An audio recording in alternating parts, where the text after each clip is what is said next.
अप्रैल 2025 के अव्यक्त बाप दादा के अव्यक्त मधुर महावाक्य सुनेंगे। ये अव्यक्त मधुर महावाक्य अव्यक्त बाप दादा ने 15 दिसंबर 2004 को सुनाए थे, जिसमें आज बाप दादा हर एक अपने बेफिक्र बादशाह बच्चों को देख रहे हैं। बाबा कहे ये राजसभा सारे कल्प में इसी समय ही है। ऐसे बेफिक्र बादशाहों की राजसभा सारे कल्प में इसी समय ही है। जितना रूहानी फुकुर में रहते हो उतना ही बेफिक्र बादशाह रहते हैं। बादशाह भी कौन बनता है? जो रूहानी फुकुर में रहता है। तो बाबा कहे एक तरफ बेफिक्र और एक तरफ बादशाह। वैसे बादशाह बेफिक्र नहीं हो सकता है। बादशाह है तो उसको तो फिक्र कितनी होती है, लेकिन बाप दादा कहे यहाँ जो राजसभा देख रहे हैं उसमें एक तरफ बेफिक्र और सारे बादशाह। कारण क्या? तो बाबा कहे इन कर्मेंद्रियों के ऊपर राज्य करने वाले बेफिक्र बादशाह माना ही स्वराज्य अधिकारी हो। तो पूछते हैं बाबा, क्या आपने अपना सारा फिक्र बाप को दे दिया है और बोझ उतर गया है? बेफिक्र बादशाह बन करके अमूल्य जीवन, ब्राह्मण जीवन, अमूल्य जीवन को अनुभव कर रहे हो। सबके सिर पर बाप दादा देखते हैं कि बादशाह है तो ताज तो होना चाहिए, तो सबके सिर पर पवित्रता के लाइट का ताज स्वतः ही चमकता है, कोई बोझ नहीं। तो बाबा कहे कोई बोझ अपने ऊपर उठा तो नहीं लेते हो?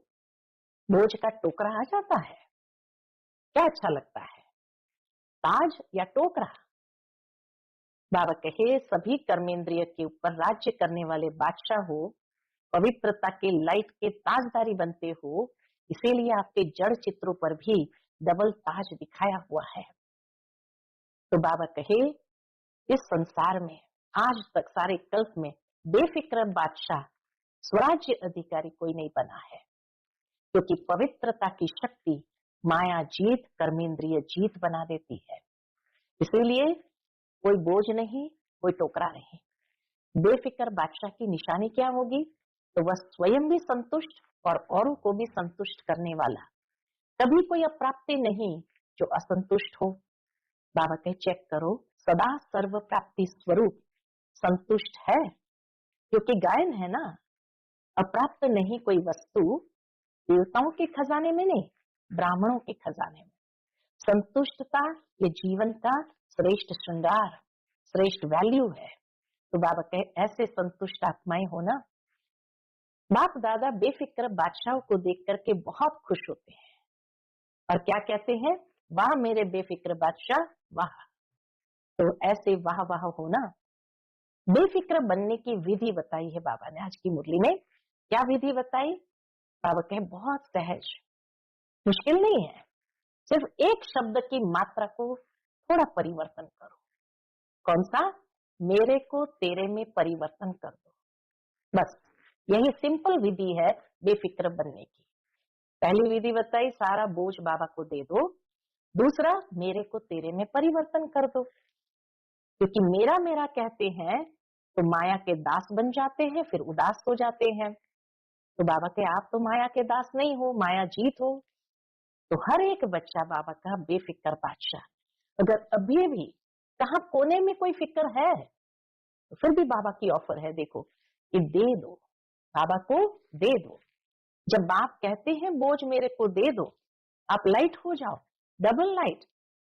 अमृत वेले से उठ करके चेक करो कि विशेष वर्तमान समय सबकॉन्शियस में तो क्या स्वप्न मात्र भी बोझ का अनुभव तो नहीं है।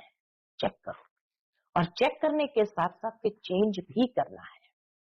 क्या चेंज करना है? अगर थोड़ा भी बोझ महसूस होता है, माना कहीं पर मेरापन है, तो मेरे को तेरे में चेंज करो। मेरा मेरा नहीं, मेरा तेरा।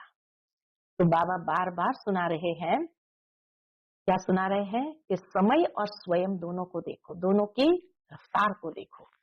समय की रफ्तार बड़ी तेज चल रही है, तो क्या स्वयं की रफ्तार भी उतनी ही तेज है पुरुषार्थ की? कई बच्चे समझते हैं कोई बात नहीं, अभी थोड़ा ढीला पुरुषार्थ है तो अंत में तो तेज कर लेंगे। लेकिन बाबा के अंत में तेज उसी का होगा जिसका बहुत काल का अभ्यास होगा। ये बहुत काल का अभ्यास ही अंत में सहयोगी बनेगा। तो अब चलना नहीं, करना नहीं, उड़ना है। अब उड़ने वाली रफ्तार चाहिए समय के हिसाब से। तो उड़ने के लिए पंख तो चाहिए, तो बाबा के पंख तो मिल गए हैं ना। कौन से पंख है? उमंग, उत्साह और हिम्मत का पंख। और खाली पंख नहीं मिला है, उमंग, उत्साह और हिम्मत का, लेकिन वरदान भी है। तो वरदान याद है कि हिम्मत का एक कदम आपका और 1000 कदम मदद बाप की, क्योंकि बाप का बच्चों से दिल का प्यार है। इसलिए बाबा बच्चों को मेहनत में नहीं देख सकते हैं। तो बाबा कहे मोहब्बत में रहो तो मेहनत समाप्त हो जाएगी।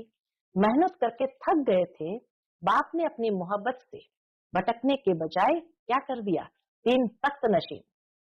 तो बादशाह है, ताज है और तख्त भी होना चाहिए, तो 3 तख्त के मालिक बनाया है।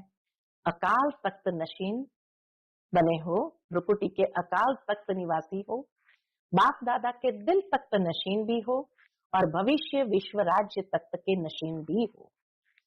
तो बाप दादा बच्चों को 3 तख्त नशीन देख रहे हैं, क्योंकि ऐसा परमात्मा दिल तक सारे कल्प में अनुभव नहीं कर सकेंगे। लेकिन बाबा कहते तख्त नशीन रहते हो या तख्त से नीचे उतर जाते हो, क्योंकि देह भान में आए अर्थात मिट्टी में आ गए। तो देह मिट्टी है, तख्त नशीन बने हो तो बादशाह बने। अभी बाबा आज बच्चों के पुरुषार्थ का चार्ट चेक कर रहे थे कि चारों ही सब्जेक्ट में कौन कौन कहां तक पहुंचे हैं। तो बाप दादा ने क्या देखा चार्ट में कि बाबा ने सबको खजाने दिए हैं, तो वो खजाने कहां तक स्वयं में जमा किया है।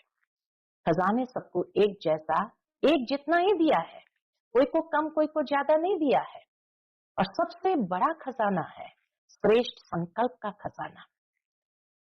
तो वर्तमान समय भी ये बहुत बड़ा खजाना है। एक श्रेष्ठ संकल्प का खजाना मिला है, दूसरा वर्तमान समय का खजाना, ये भी बहुत बड़ा खजाना है। क्योंकि वर्तमान समय में जो कुछ प्राप्त करना चाहो, जो वरदान लेना चाहो, जितना अपने को श्रेष्ठ बनाना चाहो, उतना अभी ही बना सकते हो। अब नहीं तो कब नहीं।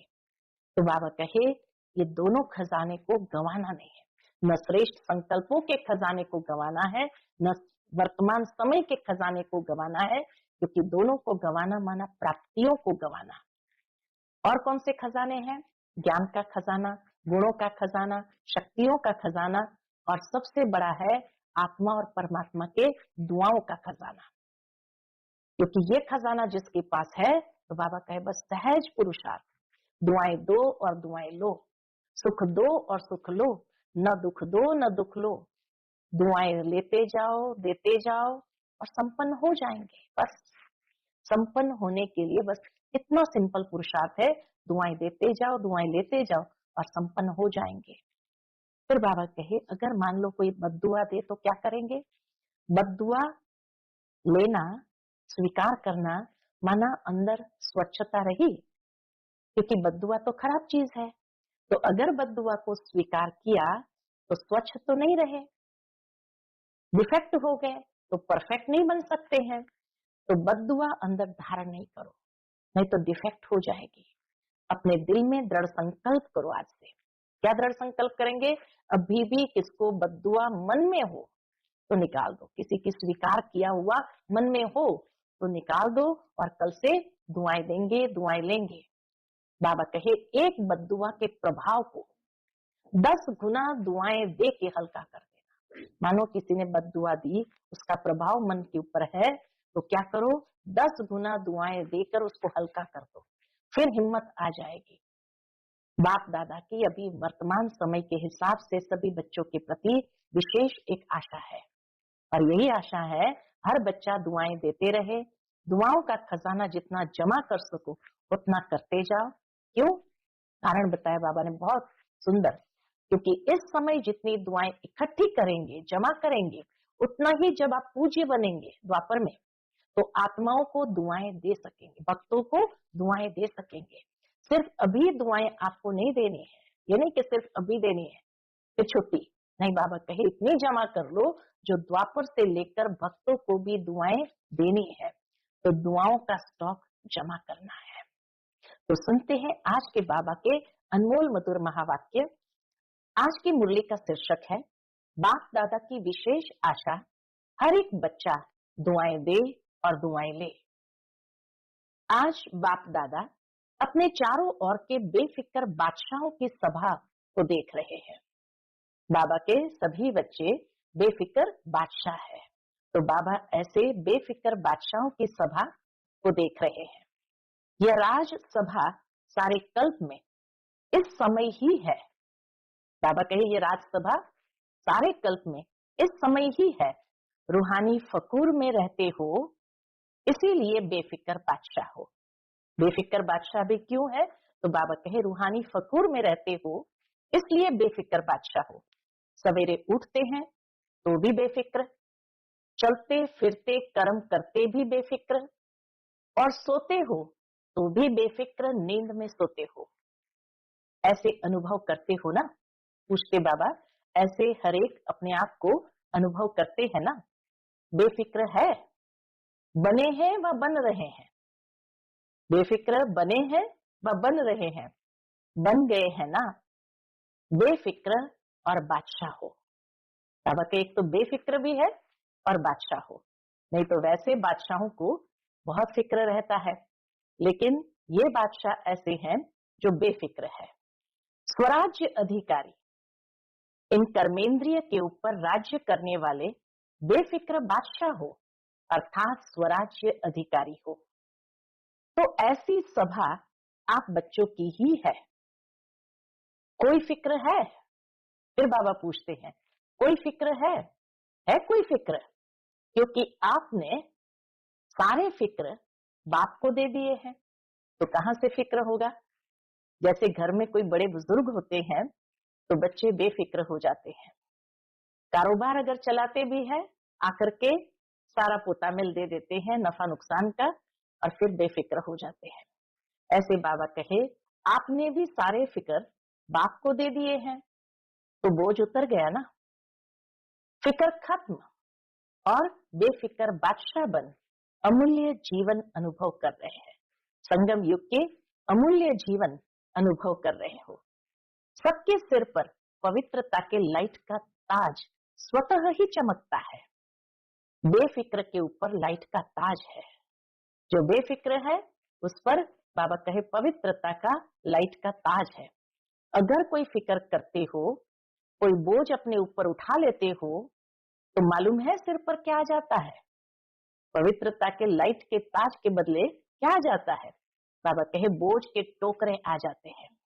तो सोचो, ताज और टोकरे दोनों सामने ले आओ। हाँ, अपने सामने दोनों ले आओ, ताज और टोकरे वाला चित्र। क्या अच्छा लगता है? टोकरे अच्छे लगते हैं या लाइट का ताज अच्छा लगता है? बोलो। टीचर्स क्या अच्छा लगता है? ताज अच्छा लगता है ना? सबके सिर पर ताज अच्छा लगता है, टोकरा तो अच्छा नहीं लगता है। सभी कर्मेंद्रिय के ऊपर राज्य करने वाले बादशाह हो। पवित्रता लाइट का ताजधारी बनाती है। वास्तव में डबल लाइटधारी बनाती है पवित्रता की धारणा। तो इसलिए बाबा कहे पवित्रता लाइट का ताजधारी बनाती है। इसलिए आपके यादगार जड़ चित्रों में डबल ताज दिखाया है। द्वापर से लेकर बादशाह तो बहुत बने हैं, राजे तो बहुत बने हैं, लेकिन डबल ताजधारी कोई नहीं बना। क्यों डबल ताजधारी कोई नहीं बना? क्योंकि बाबा कहे पवित्रता की धारणा नहीं। तो राजे तो बहुत बने हैं, लेकिन डबल ताजधारी कोई नहीं बना। बेफिक्र बादशाह स्वराज्य अधिकारी भी कोई नहीं बना। क्यों नहीं बना? क्योंकि पवित्रता की शक्ति माया जीत, कर्मेंद्रिय जीत विजयी बना देती है।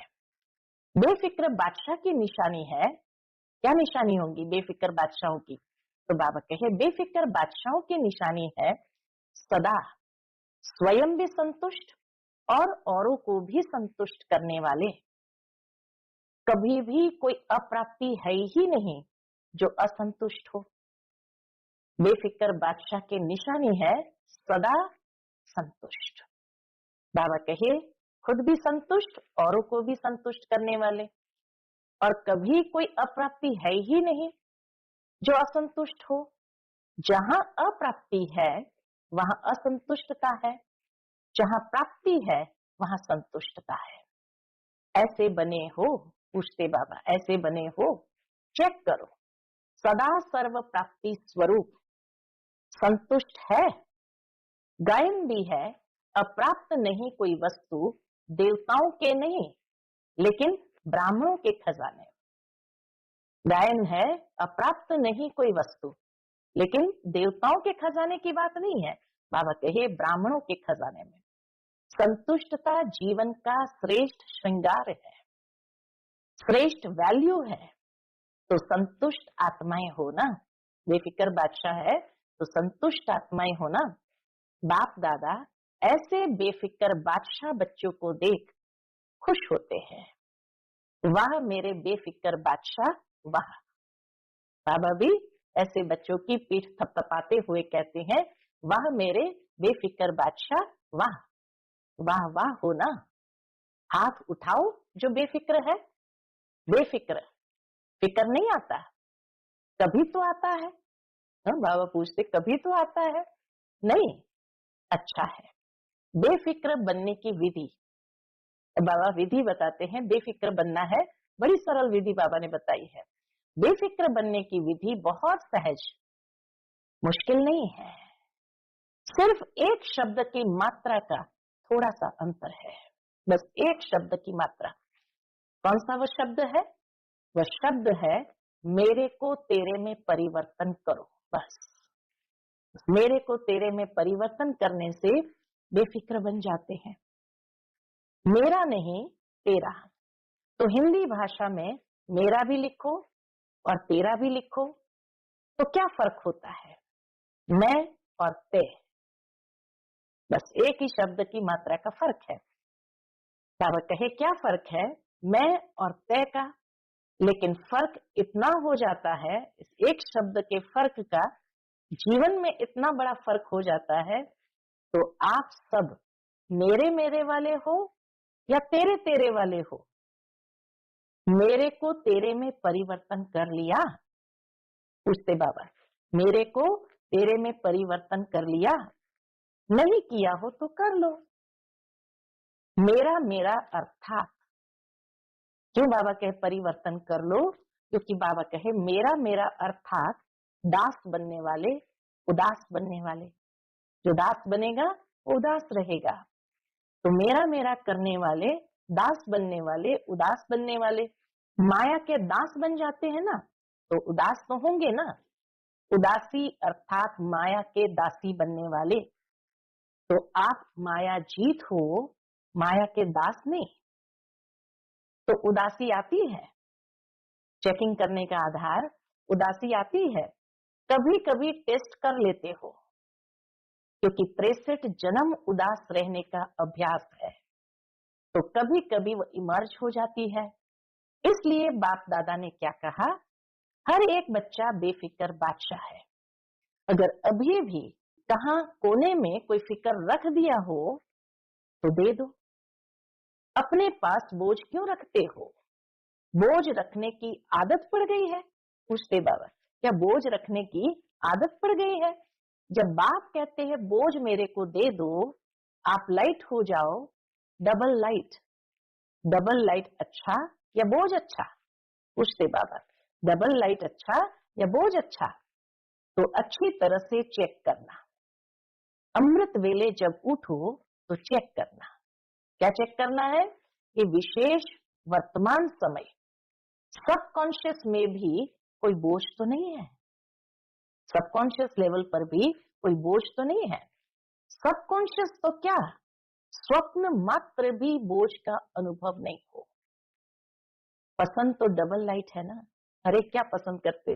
जीवन में डबल लाइट रहना। तो विशेष ये होमवर्क दे रहे हैं, अमृत वेले चेक करना। चेक करना तो आता है ना, लेकिन चेक के साथ सिर्फ चेक नहीं करना, चेंज भी करना। मेरे को तेरे में चेंज कर देना, बोझ को डबल लाइट स्थिति में चेंज कर देना। मेरे को तेरे में चेंज कर देना, मेरा तेरा। तो चेक करो और चेंज करो, क्योंकि बाप दादा बार बार सुना रहे हैं, समय और स्वयं दोनों को देखो। समय और स्वयं दोनों को देखो, समय की रफ्तार भी देखो और स्वयं की रफ्तार भी देखो। समय कितना फास्ट जा रहा है और अपना पुरुषार्थ की रफ्तार क्या है, तो दोनों को देखो। फिर यह नहीं कहना कि हमको तो पता ही नहीं था, समय इतना तेज चला गया।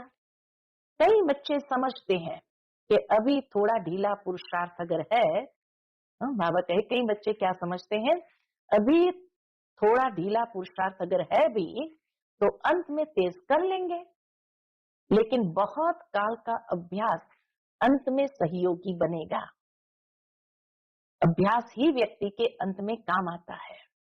जिस चीज का अभ्यास होगा वही चीज अंत में भी प्रैक्टिकल में होगी। बादशाह बन के तो देखो, बने हैं लेकिन कोई बने हैं कोई नहीं बने हैं, चल रहे हैं कर रहे हैं, संपन्न हो जाएंगे। अब चलना नहीं है, करना नहीं है, उड़ना है। अभी उड़ने की रफ्तार चाहिए। पंख तो मिल गए हैं ना, पूछते बाबा, पंख तो है ना? कौन सा पंख है? उमंग, उत्साह और हिम्मत के ये पंख है।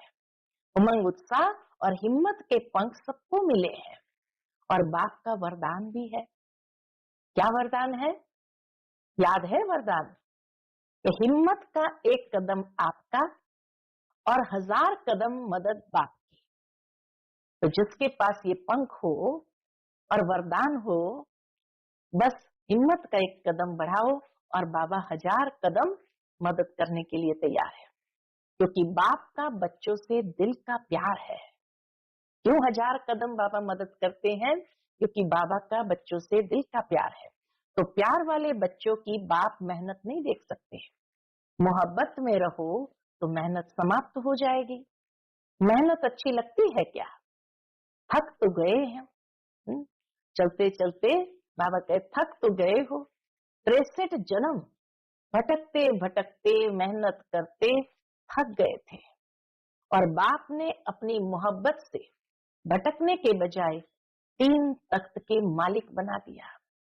बाबा ने 3 तख्त के मालिक बना दिया। 3 तख्त जानते हो? जानते क्या हो, लेकिन तख्त निवासी हो। कौन से 3 तख्त है? अकाल तख्त निवासी भी हो, बाप दादा के दिल तख्त नशीन भी हो और भविष्य विश्व राज्य के तख्त नशीन भी हो। तो ये 3 तख्त नशीन वर्तमान में अकाल तख्त नशीन ब्रकुटी के अकाल तख्त पर विराजमान है। दूसरा बाप दादा के दिल तख्त नशीन और तीसरा भविष्य विश्व राज्य तख्त नशीन। तो बाप दादा सभी बच्चों को तख्त नशीन देख रहे हैं, बेफिक्र बादशाहों को देख रहे हैं और 3 तख्त नशीन देख रहे हैं। ऐसा परमात्मा दिल तख्त सारे कल्प में अनुभव नहीं कर सकेंगे। क्या समझते हैं पांडव? बादशाह है, हाथ उठा रहे हैं, तख्त नहीं छोड़ना। कैसे छोड़ देते?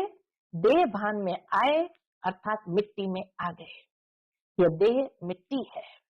तख्त नशीन बने तो बादशाह बने। बाप दादा सभी बच्चों के पुरुषार्थ का चार्ट चेक करते हैं।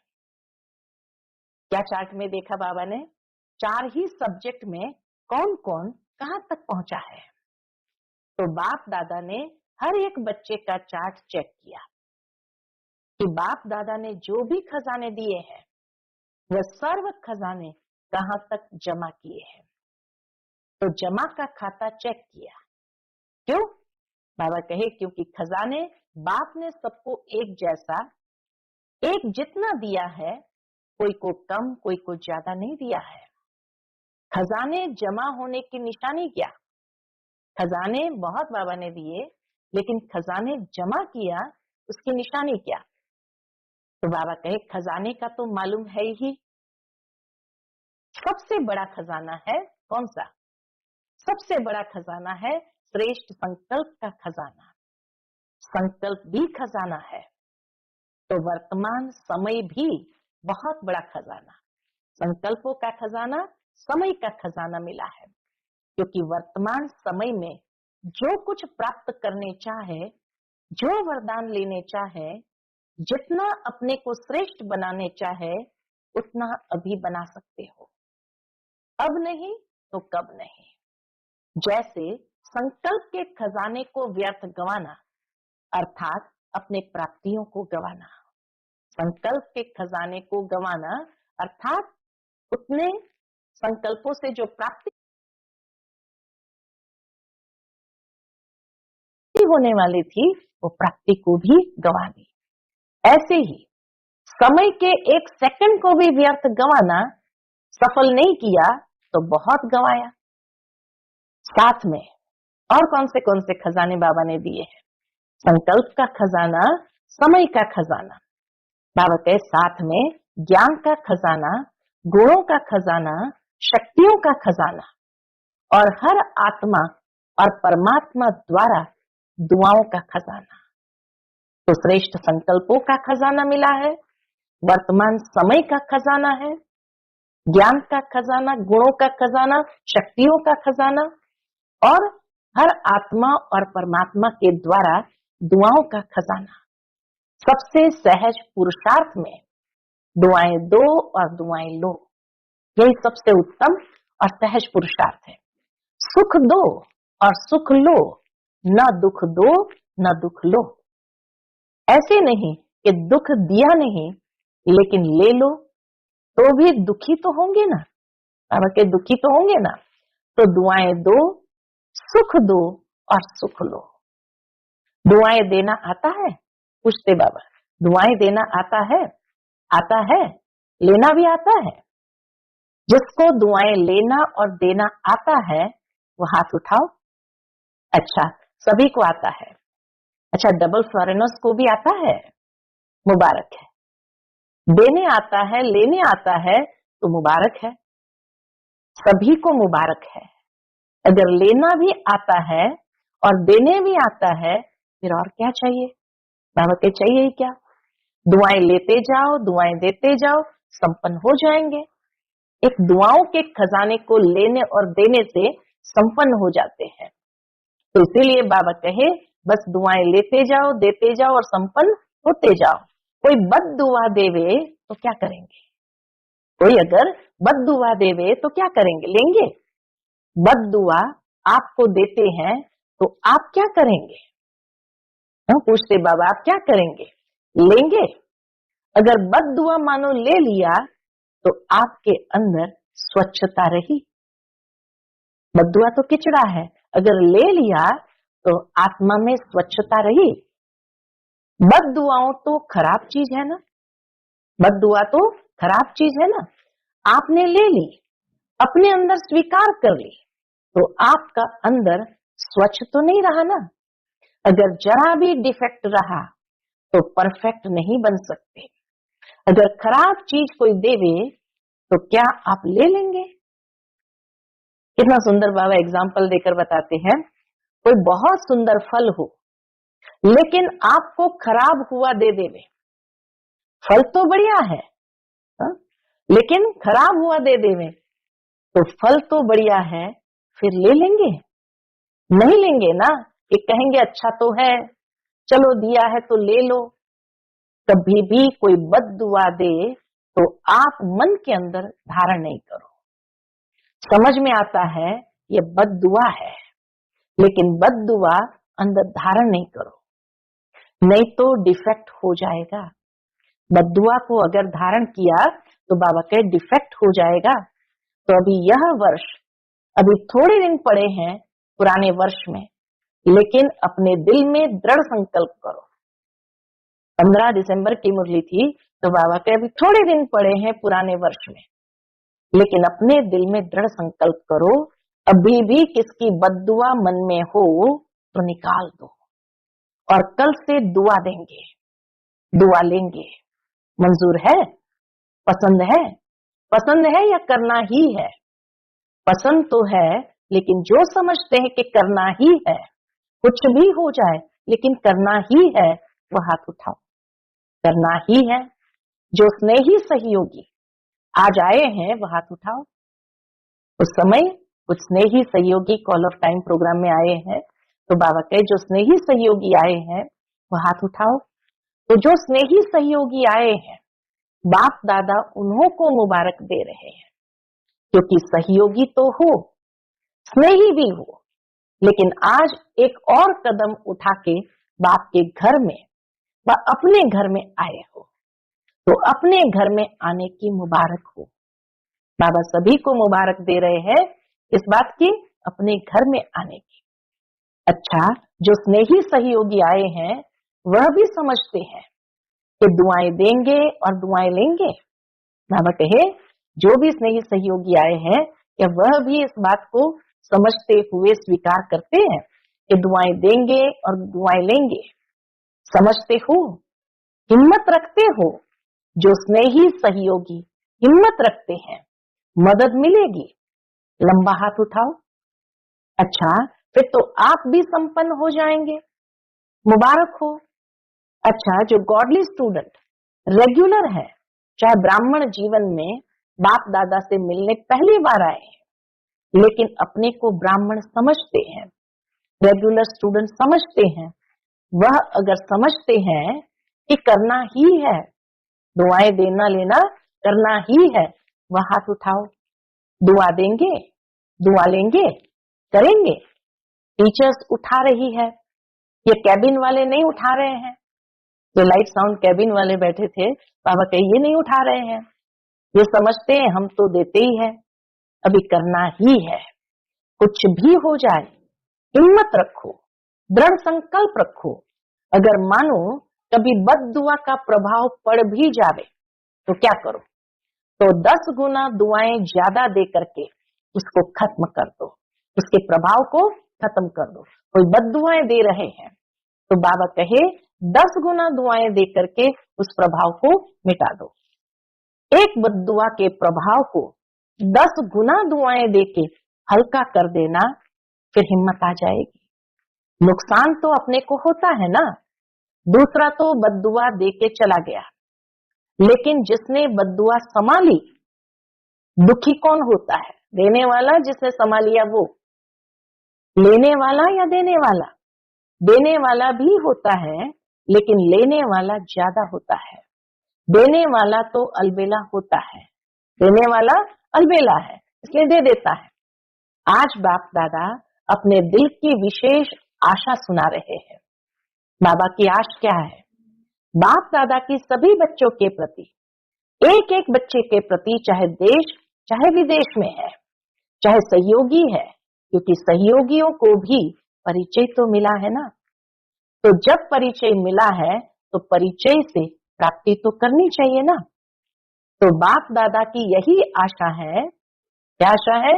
कि हर बच्चा दुआएं देते रहे, दुआओं का खजाना जितना जमा कर सको उतना करते जाओ, क्योंकि इस समय जितनी दुआएं इकट्ठी करेंगे, जमा करेंगे, उतना ही जब आप पूज्य बनेंगे तो आत्माओं को दुआएं दे सकेंगे।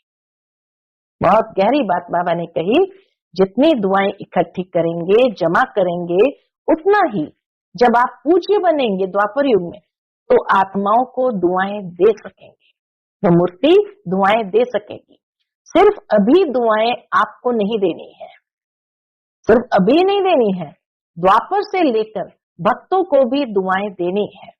तो इतना दुआओं का स्टॉक जमा करना है। राजा बच्चे हो ना, बाप दादा हर एक बच्चे को राजा बच्चे देखते हैं, कम नहीं। अच्छा, बाप दादा की आशा अंडरलाइन की, जिसने की वह हाथ उठाओ। कर ली? अच्छा, बाप दादा ने 6 मास का होमवर्क भी दिया है, याद है? टीचर्स को याद है, लेकिन यह दृढ़ संकल्प की रिजल्ट 1 मास की देखेंगे, कितना दुआएं देते और लेते हैं, क्योंकि नया वर्ष तो जल्दी शुरू होने वाला है। 6 मास का होमवर्क अपना है, यह 1 मास दृढ़ संकल्प की रिजल्ट देखेंगे। ठीक है ना? टीचर्स 1 मास ठीक है, पांडव ठीक है। अच्छा, जो पहली बारी मधुबन में पहुंचे हैं वह हाथ उठाओ। बहुत अच्छा। देखो, बाप दादा को सदा नए बच्चे बहुत प्यारे लगते हैं, लेकिन नए बच्चे जैसे वृक्ष होता है ना, उसमें जो छोटे छोटे पत्ते निकलते हैं वह चिड़ियाओं को बहुत प्यारे लगते हैं। ऐसे नए नए जो बच्चे हैं, तो माया को भी नए बच्चे बहुत प्यारे लगते हैं। इसलिए हर एक जो नए हैं, वह हर रोज अपनी नवीनता को चेक करना। आज के दिन अपने में क्या नवीनता लाए, हर रोज कोई ना कोई नवीनता लाने का संकल्प करो और प्रैक्टिकल ले आओ। कौन सा विशेष गुण, कौन सी शक्ति अपने में विशेष धारण की, तो चेक करते रहेंगे, स्वयं को परिपक्व करते रहेंगे, तो सेफ रहेंगे, अमर रहेंगे। तो अमर रहना, अमर पद पाना ही है। जो अमर रहते हैं वह अमर पद पाते ही है। अच्छा, चारों ओर के बेफिक्र बादशाहों को, सदा रूहानी फकूर में रहने वाले श्रेष्ठ आत्माओं को, सदा प्राप्त हुए खजानों को जमा खाते में बढ़ाने वाले तीव्र पुरुषार्थी आत्मा को, सदा एक समय में तीनों प्रकार की सेवा करने वाले श्रेष्ठ सेवाधारी बच्चों को बाप दादा का याद प्यार, पदम पदम पदम गुना याद प्यार और नमस्ते। हम सब रूहानी बच्चों की रूहानी माता पिता बाप दादा को याद प्यार, गुड मॉर्निंग और नमस्ते नमस्ते। शुक्रिया बाबा, शुक्रिया। आज का बाप दादा का वरदान हम बच्चों के प्रति है, सर्व शक्तियों को ऑर्डर प्रमाण अपना सहयोगी बनाने वाले प्रकृति जीत भव।